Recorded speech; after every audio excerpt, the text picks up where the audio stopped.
The moment birds decide you are safe. There is a moment when a wild bird stops seeing you as a possible threat.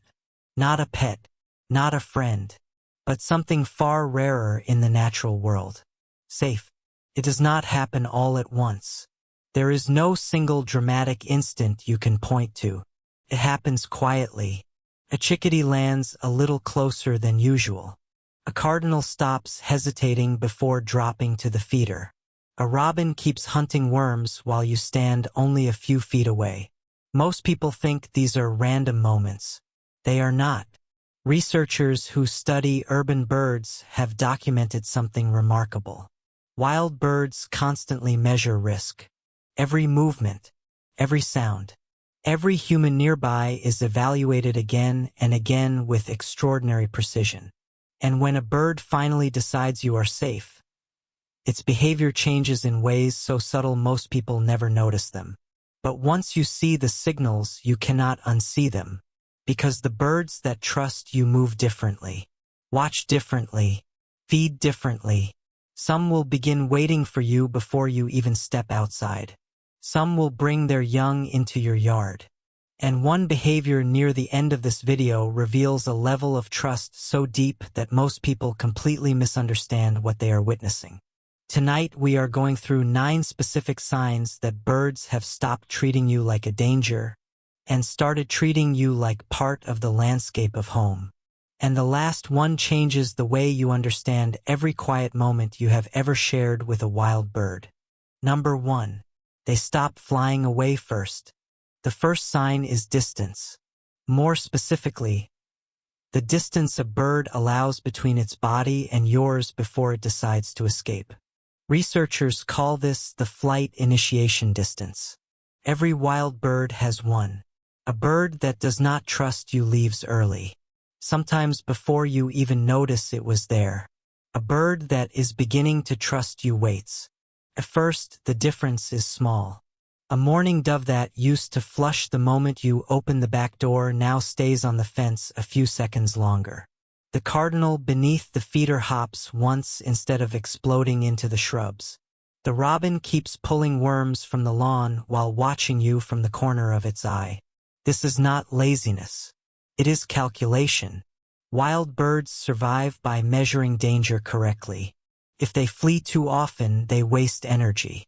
If they wait too long, they die. So when a bird repeatedly allows you closer than it once did, something important has changed inside its risk assessment.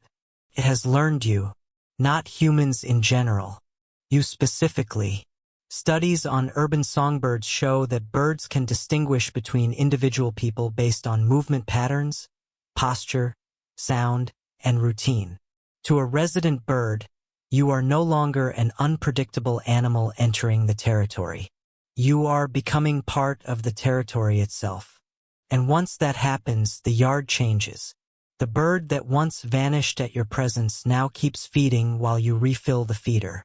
The chickadee stays on the branch instead of retreating to the far tree line. The finch watches you, but does not leave. That hesitation disappearing, those extra few seconds before flight, are one of the clearest early signs of trust a wild bird can give. Because in nature, distance is safety. And when a wild creature willingly shortens that distance, even slightly, it is telling you something profound. You are no longer the most dangerous thing in its world. Every wild bird approaches a new place the same way, carefully. A sparrow does not simply drop onto a feeder. A cardinal does not fly straight into an unfamiliar yard.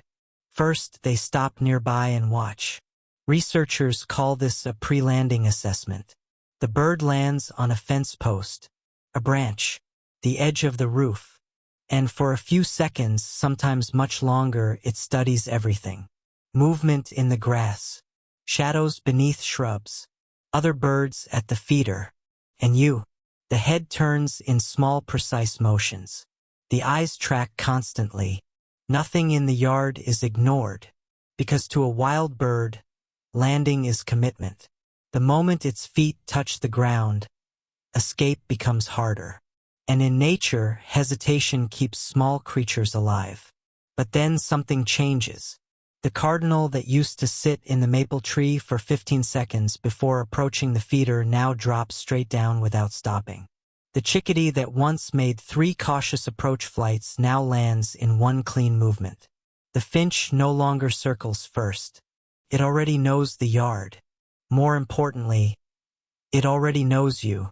Studies on habituated backyard birds show that once a location becomes familiar and repeatedly safe, the brain dramatically reduces the amount of threat assessment required before landing. In simple terms, the bird stops treating your yard like unknown territory. And that shift is enormous, because wild birds do not remove safety behaviors casually. They remove them only after hundreds of successful observations. No attack, no chase, no danger. Again and again and again. What you are seeing when a bird flies directly to your feeder is not boldness. It is accumulated trust. A tiny creature with a heart beating hundreds of times a minute has decided your yard no longer requires full caution. And in the wild, that is one of the clearest compliments a living thing can give. This is the moment most people misinterpret completely. They think the bird is begging. It is not. It is anticipating you. A bird that does not trust a human avoids unpredictability, feeds quickly, leaves quickly, and keeps distance whenever possible. But resident birds begin to do something very different. They start building your routine into their own. The chickadee appears on the branch outside the kitchen window a few minutes before you normally refill the feeder. The cardinal lands on the fence the moment the back door opens. The dove is already beneath the feeder before the first seeds hit the ground. At first, this feels like coincidence. Then it keeps happening, day after day, at nearly the same time, in the same places. Researchers studying urban bird cognition have found that many backyard species can recognize repeating human patterns with astonishing accuracy. Not just feeding times, but footsteps, door sounds, clothing movement, even the rhythm of a specific person's walk. To the birds in your yard, you are no longer random activity. You are part of the environment. The remarkable thing is not that they recognize food.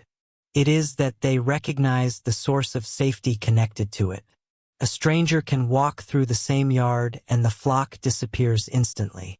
But you step outside and they remain. Not fully relaxed, not tame, still wild, but staying. The chickadee watches from the lower branch instead of retreating to the tall trees. The nuthatch keeps working along the bark while you pass beneath it. The finches shift position slightly, but do not leave. That difference matters. Because wild birds do not wait near large animals unless experience has taught them those animals are predictable and safe.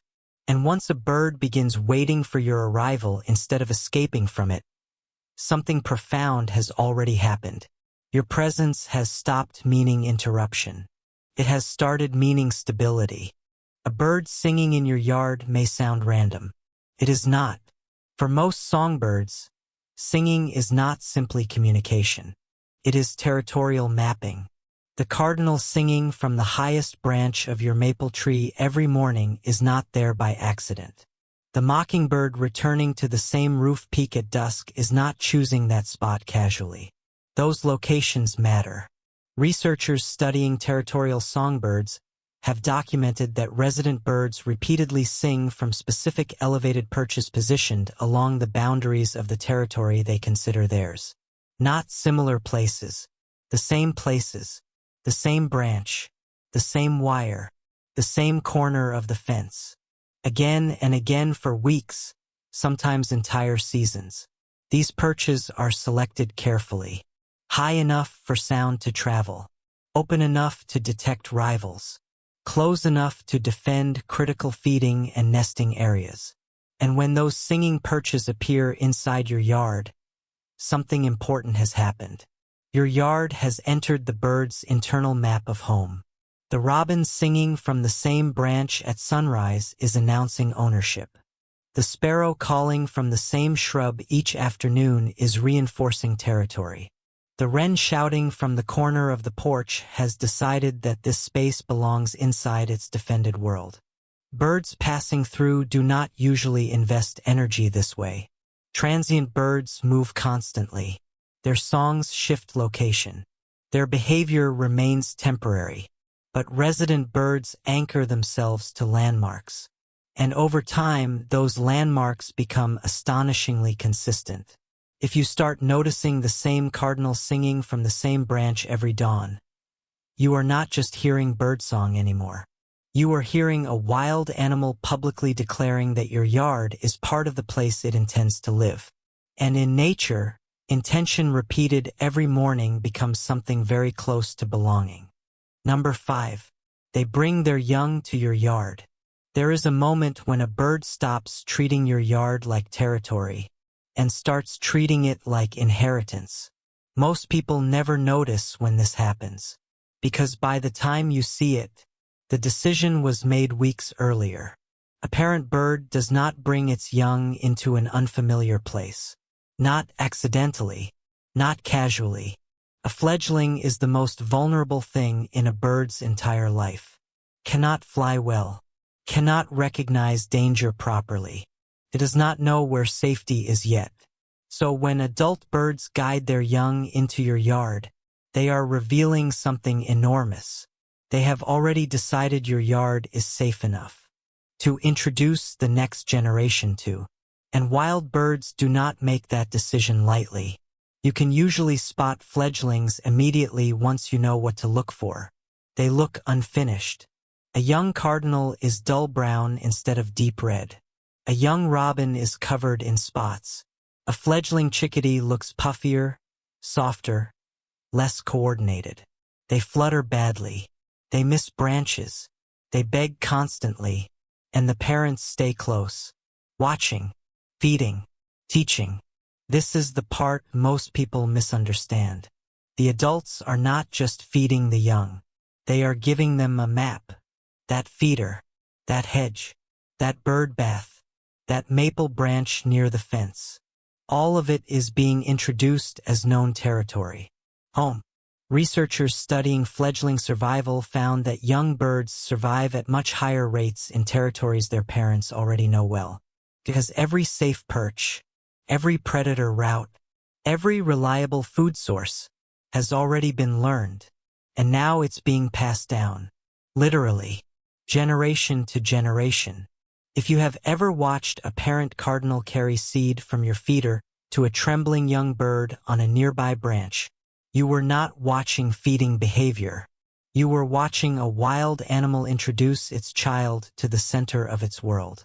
And once you realize that, your yard stops feeling like decoration, starts feeling like habitat, like something alive, because somewhere out there right now, a bird is teaching its young the shape of your trees, the way humans once taught children the roads home. And that changes the way you see everything. Part 6 will cover the strangest signal of all. The moment birds stop reacting to you like a human and start reacting to you like part of the territory itself. Number 6. They learn you. There is a point where a bird in your yard stops merely tolerating your presence and begins predicting you, not humans in general. You specifically, your footsteps, your voice, the sound of your back door opening, the exact hour you walk outside in the morning. Most people assume birds either fear humans or get used to them, but the reality is much more precise than that. Resident birds build individual recognition, and once they do, their behavior changes in ways that are almost unsettling to notice.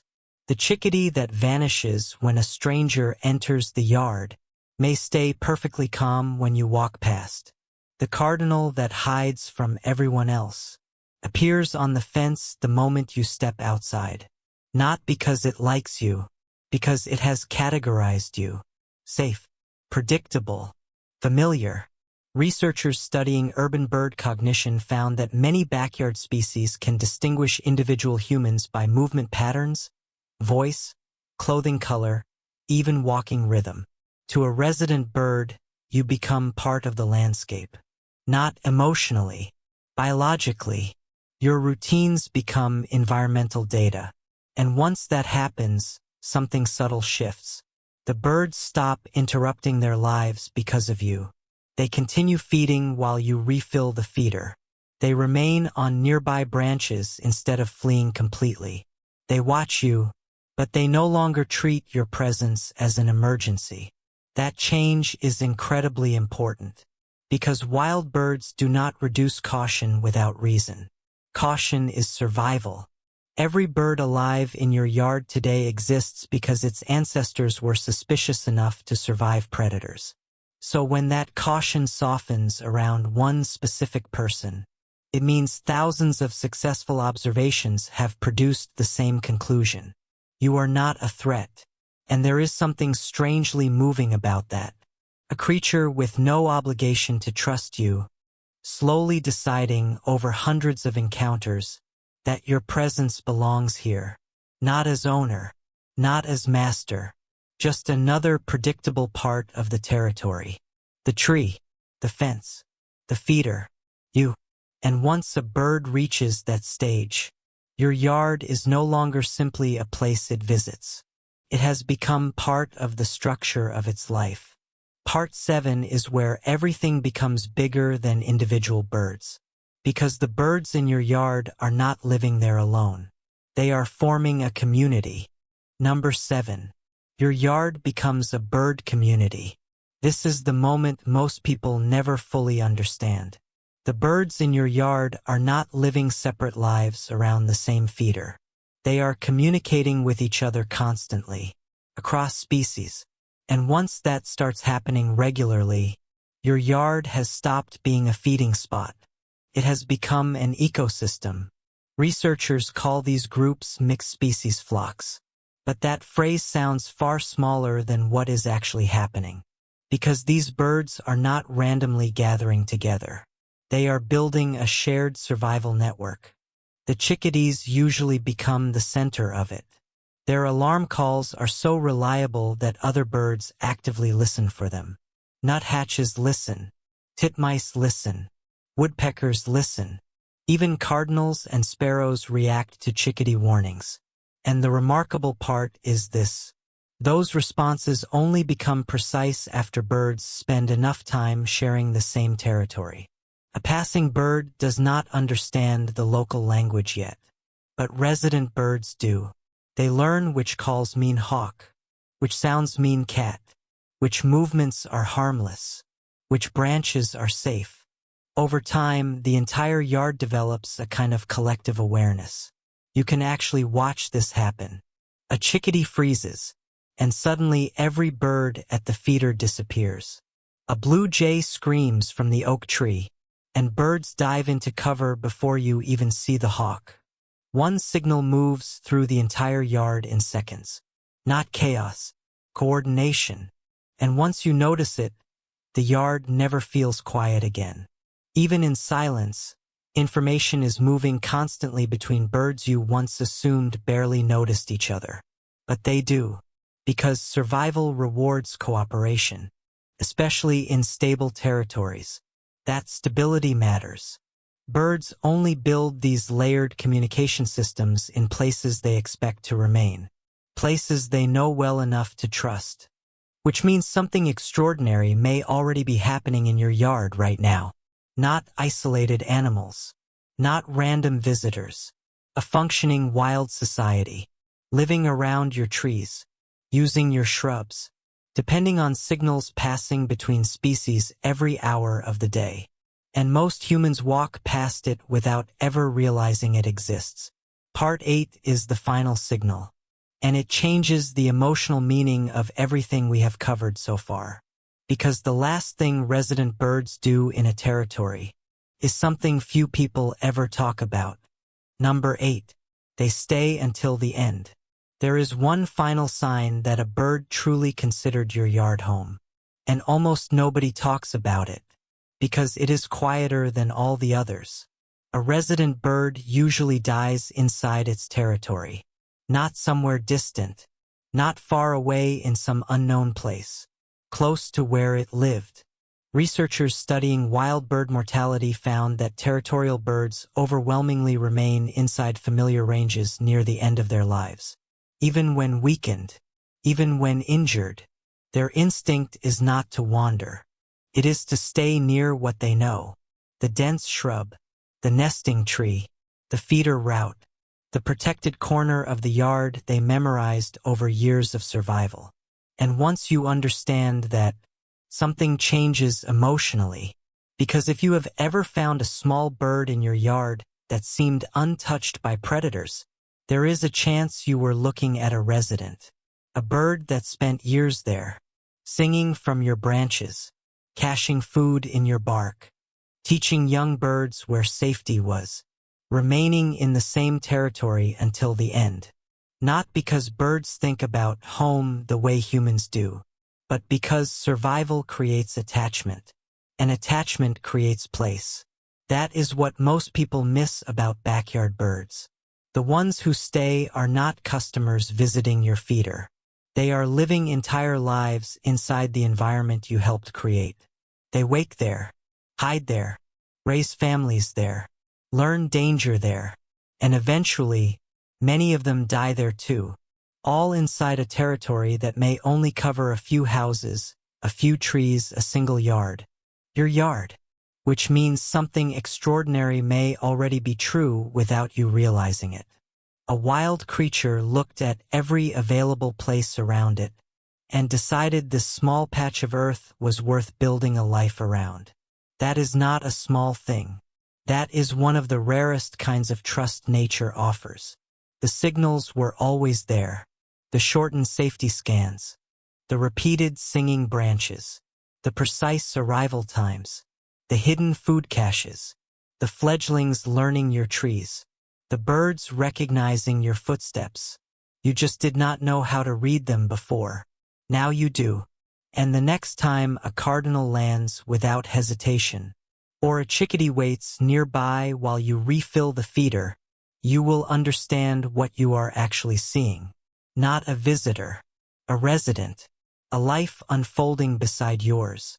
Tell me in the comments, what was the first moment a bird made you feel like your yard had become part of its world?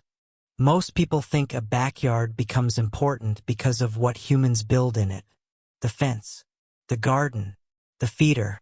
But that is not what makes a place alive. A place becomes alive the moment wild creatures begin organizing their lives around it.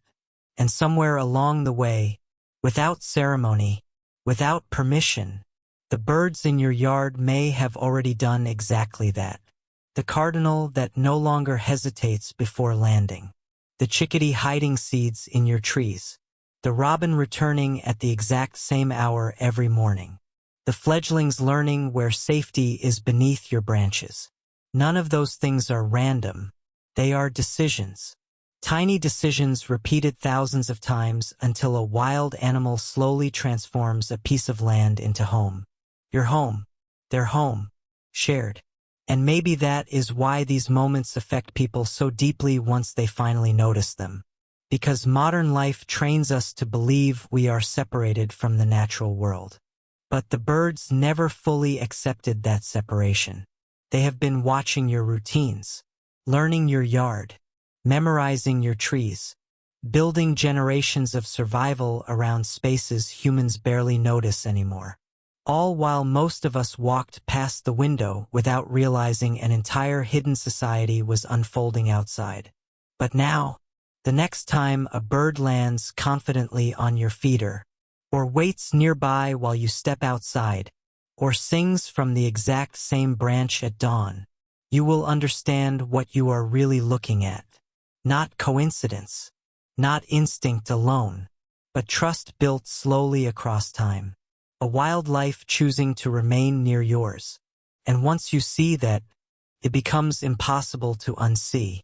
Tell me in the comments, what bird in your yard feels the most like a true resident now? And what was the moment that made you realize it had chosen to stay?